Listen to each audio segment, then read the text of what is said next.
Muy buenas noches.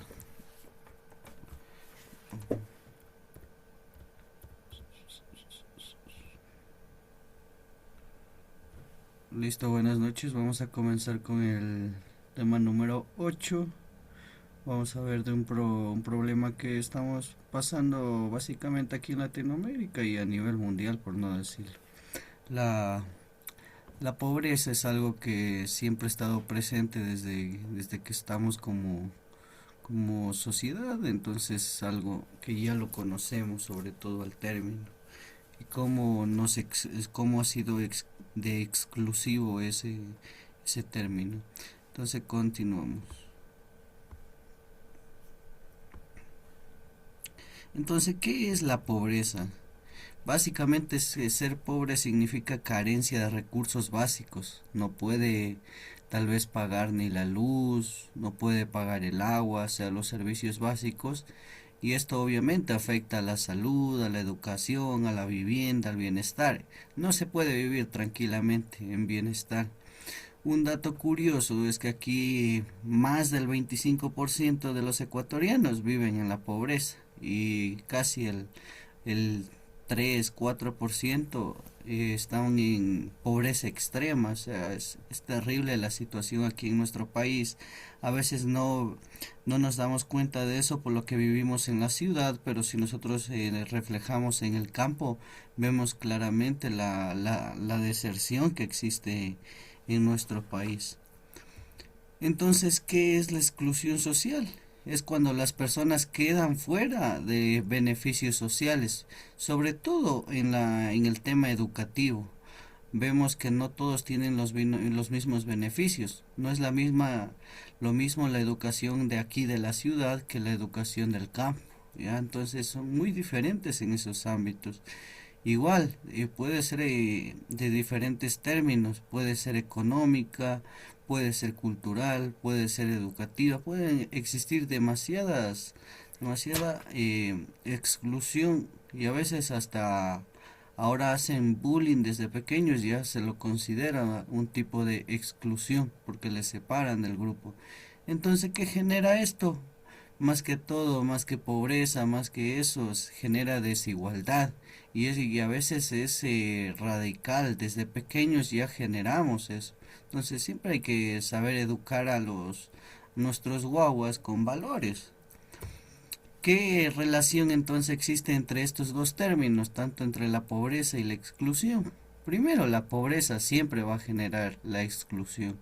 Una persona pobre no tiene ese mismo acceso a la educación, a la salud, que una persona que sí lo tiene. Igualmente eso ya lo hemos visto y a veces hasta vivido en el tema de la salud. Entonces es algo que pasa. Igual la exclusión por lo general siempre da una pobreza perpetua, es decir, no se la puede exterminar a la pobreza, es muy difícil, porque a veces no es fácil, yo si fuera rico ayudaría a todos los pobres, entonces siempre tenemos esos pensamientos, pero no les damos ese trasfondo suficiente para darle ahí un pensamiento, decir cómo y por qué y para qué.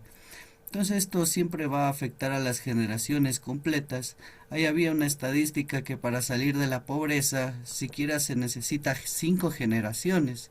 Pues si mis padres y mis abuelos fueron pobres, pues hay una gran posibilidad que yo también termine siendo pobre. Y por más que lo trate de cambiar, vaya a terminar estadísticamente. Entonces tal vez lo cambie, pero me va a costar salir de eso y le ha costado a 3 generaciones ya. Igual a nosotros, por ejemplo, uno no es que tenga los recursos suficientes, pero sigue luchando. Entonces, tal vez mis hijos tengan mejor vida que yo. Entonces, vamos así mejorando cada generación que pasemos. Entonces, sí es difícil. Nos toma 5 generaciones salir de la pobreza. ¿Cuáles son las causas estructurales? Sobre todo los modelos económicos desiguales. A veces se concentra el poder en grupos económicos de muy alto valor y ahí se quedan, no se diversifica. No hay suficiente empleo digno, porque empleo a veces sí hay, pero no hay empleo digno. No hay acceso limitado. El acceso aquí, por supuesto en Ecuador, el acceso a la salud es muy limitado. Si no se está muriendo de verdad, no le van a atender y o no hay medicina, etcétera. La educación también es precaria aquí en el país. Siempre ha existido una discriminación histórica hacia, sobre todo hacia las personas indígenas. Igual, ¿y esto a qué conlleva? La pobreza infantil ya ha crecido, son el grupo más vulnerable.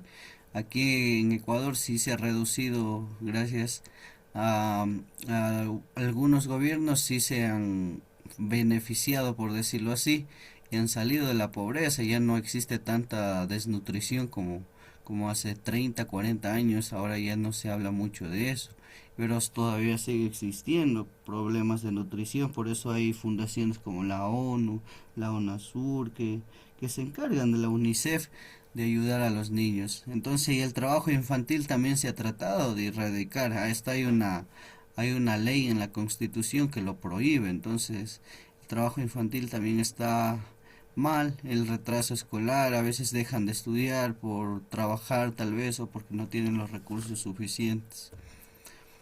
Entonces la pobreza rural y la urbana, por ejemplo en zonas rurales la pobreza es demasiada, como les digo, no es lo mismo vivir en el campo que en la ciudad. Entonces sí, sí es difícil. Los servicios son limitados, no hay acceso a los servicios básicos, existe la brecha educativa, sobre todo en la salud y en la educación, así que sí es terrible. Entonces la exclusión de grupos específicos, por ejemplo, las personas con discapacidad no les dan empleo rápidamente, igual los migrantes, los adultos mayores ya no les dan trabajo, a las personas indígenas y afroecuatorianas por el mero hecho de vestirse así, a veces no les dan trabajo por la vestimenta. Entonces sí a veces nos falta un poquito más de raciocinio y eso, y las consecuencias, ¿cuáles son? Pues la menos participación de la ciudadanía, no le interesa básicamente, como les decía, la vida política, la limitación para integrarse a organizaciones es demasiada, solo los grupos de poder está concentrado.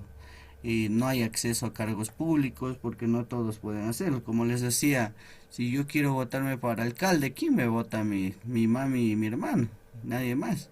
Tengo dos votos asegurados nada más. Entonces sí, es muy difícil para una persona de escasos recursos ser elegida, ¿ya?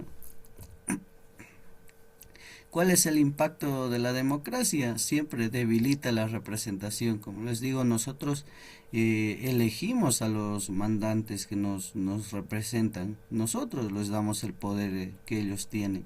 Y por lo general son las personas que ya están posesionadas, ya tienen un puesto asegurado, dinero, etcétera. Entonces nunca hemos dado una representación correcta ni a una persona pobre. Entonces, ¿esto qué hace? Aumenta la desconfianza, genera el clientelismo, que sobre todo es el populismo, que somos fáciles. Ahí si me dan un bono, voto por usted. Si me dan esto, voto. Si me dan esto, entonces somos corruptos a veces desde pequeños y eso tenemos que ir cambiando desde nuestros niños. Si yo tengo hijitos, pues no le voy a decir, si lavas los platos, yo te doy, pero te doy ahí. No, le estamos ofreciendo algo a cambio y ya le estamos condicionando desde pequeñitos. Entonces ya les enseñamos el término de la corrupción desde pequeños y luego de adultos nosotros mismos nos quejamos.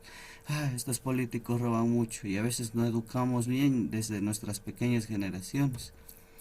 Entonces la pobreza y los derechos humanos van correlacionados, afecta la salud, como les decía, la educación, la vivienda, los derechos civiles no es lo mismo para una persona rica que para una persona pobre. La persona pobre le condenan por algo tal vez que no haya hecho y no puede defenderse porque no tiene para un buen abogado. Un rico así sea culpable sale al mes y está libre. Entonces sí es complicado, está muy politizada la justicia también.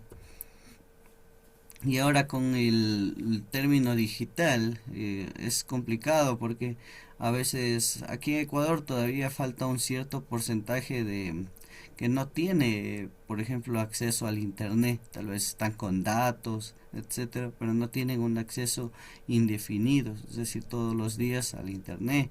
¿Y esto qué hace? Pues limita la educación, la participación, porque no puedo estar enterado tanto a tiempo real sobre las noticias o no, lo que esté sucediendo alrededor del mundo. Entonces, un dato curioso es que aquí en Ecuador el 60% de los estudiantes rurales, es decir, en el campo, no tienen internet, están así, a la deriva. Cuando cosa que en pandemia fue terrible, la deserción escolar fue la más la más grande de la historia, por lo que no tenían cómo conectarse básicamente. ¿Cuáles son los esfuerzos del Estado? Bonos. Siempre por eso ustedes van a escuchar que bono del Estado, bono para la... Y es que eso es lo único que puede hacer el gobierno, los gobiernos. Si usted va a entrar al poder, siempre va a haber los gobiernos que ofrezcan estos bonos sociales, porque son partes de la propuesta y aparte está en la Constitución, es prácticamente obligado. Igual en las escuelitas públicas dan en la alimentación escolar en la mayoría, no sé si lo seguirán haciendo, pero siempre daban un desayuno escolar o un almuerzo escolar. Entonces por ahí también está la vivienda social que yo hace poco, nomás hace 2 añitos me fui a hacer prácticas por ahí para graduarme. Por acá en Chillogallo queda una vivienda social que conocí. Entonces sí, es algo que pasa, el gobierno es lo único que puede hacer básicamente, tratar. Y la educación pública que vemos que no es de las mejores, pero es de las que se ofrece. ¿Cuáles son las limitaciones del Estado? Que no tiene dinero, básicamente, recursos insuficientes, no hay plata, dicen, entonces ese es el problema.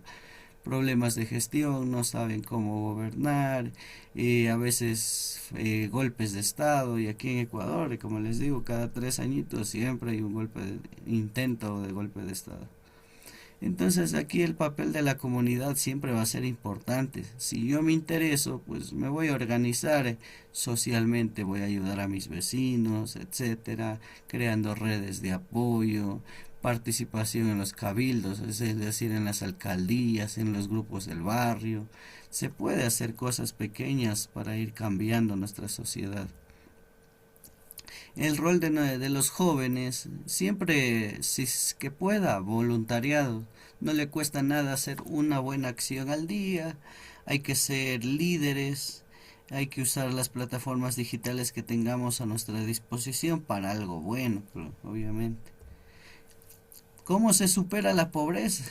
Siempre requiere educación y empleo. Si yo me educo, voy a eliminar tanto la pobreza mental como tal vez la económica de posteriormente, tal vez con el conocimiento me ayude a abrir nuevas puertas. Por eso siempre saben decir estudien, ya, eso es lo bueno del estudio. Siempre que usted esté estudiando, está aprendiendo y puede generar ingresos extra. Que exista gobiernos transparentes, fuera el éxito tener un gobierno que sea honesto 100%. Tendría que yo ser el presidente para ver si podemos lograr un avance. La participación ciudadana activa, que el ciudadano promedio, así como nosotros, nos interesemos de verdad, nos interese cada decisión que tome tal vez algún político, un líder. Entonces, para finalizar, nosotros debemos entender que la pobreza debilita la democracia, nos hace débiles prácticamente. Entonces, la inclusión básicamente es la solución. La inclusión es la responsabilidad social, es la unión de todos. Entonces, el debercito, perdón, el debercito número 4, recién 4 debercitos les he mandado. Bueno, 6 vamos haciendo, pero el debercito número 6, usted me tiene que responder la interrogante. ¿Cómo acabaría la pobreza mundial? Ahí en unas 2, 3 líneas suficiente. ¿Cómo usted acabaría la pobreza mundial? Bien. Es el debercito. Y listo. Nos estaríamos viendo el día de mañana. Que tengan una excelente noche.